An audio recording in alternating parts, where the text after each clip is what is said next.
ओपदा degree महाविद्यालय परिसर में विदायकालीन संबर्धना सभा। बालेश्वर जिला ओपदा डिग्री महाविद्यालय परिसर में विदायकालीन संबर्धना सभा अनुष्ठित हो जाइए।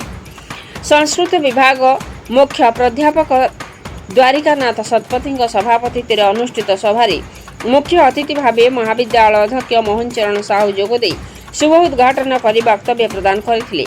मुख्य वक्ता भाव इतिहास विभाग प्राध्यापक आदित्यनाथ आचार्य, अन्यतम अतिथि भाव प्राध्यापक कमलाकांत दास, पूर्णचंद्र नायक, सविता महारणा, सुभाषिनी बेहेरा, पुष्पांजलि विश्वाल, बनीसा मुदुली प्रमुख जोगदे तृतीय वर्षर विदाय छात्र छात्री मानक उद्देश्य वक्तव्य प्रदान करथिले।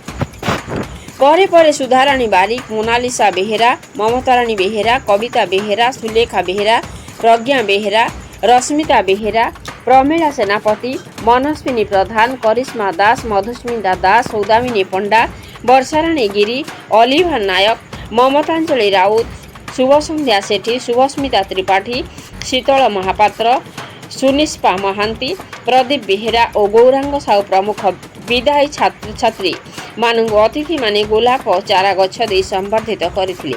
एही अवसर में सांबादिका भौणी कुंजलता माहुंत, सांबादिक नरेंद्र प्रसाद बेहेरा, निरंजन प्रसाद बारिक प्रमुख को गोलाप चारा गछ दे संबर्धित करथिले।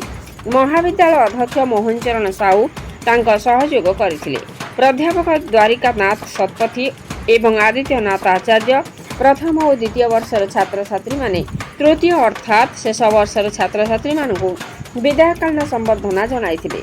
वास्तव में यह विदायकालीन संबर्धना सभा थिला एक दुखपूर्ण और हृदय विदारक। दीर्घ दिन संपर्क छिन्न करी महाविद्यालय विदाय नेउथिबारु विदाय छात्र छात्री मन में हरस नथिला। लौतुकपूर्ण नयन रे विदाय नेथिले, जहाँ समस्त मन में दुख और विषाद भरी देथिला। दिवस व्यापी कार्यक्रम परिचालन रे छात्र छात्री और महाविद्यालय कर्मचारी माने पूर्ण सहयोग करथिले।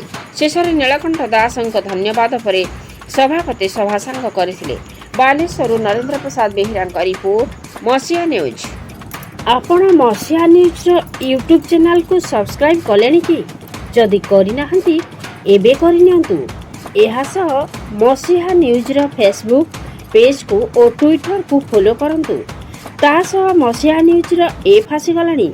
निज मोबाइल रो प्ले स्टोर रो डाउनलोड करनियंतु। जय जगन्नाथ। से शिक्षण कथा को आधार करी, से संस्कार को आधार करी जीवन कथा हुए। अतीत में मो भी दिन छात्र थी, आज भी मो कहिबी मो जन छात्र।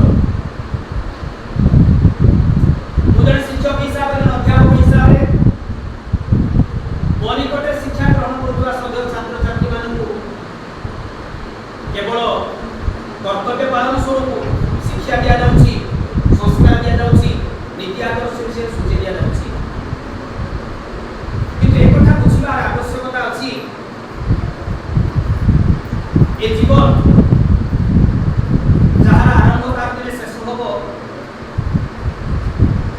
जीवनर प्रवेश पथ जन्म रे जीवेश्वर जीवनर प्रस्थान पथ मृत्यु। ए जन्म मृत्युर व्यवधान भितर गोटा वैदिक संस्कृत रीति व्यवस्था अनुसार जीवन वास्तव मार्ग अनुसार आम जन्म ग्रहण पर 5-6 वर्ष ठार विद्यालय को शिक्षा ग्रहण करने को आसती। तो ब्रह्मचर्य समय जोटा कि शिक्षार परिसमाप्ति 2 वर्ष 25 वर्ष 26-27 वर्ष अति बेसी हो पाए। विद्यालय में शिक्षा ग्रहण करवा हमारे मंच मुख्य वक्ता मुख्य अतिथि रूप पाई औपदा महाविद्यालय अध्यक्ष महोदय को मोहन चरण साहब को एवं प्राक्तन अध्यक्ष कमलाकांत बाबू,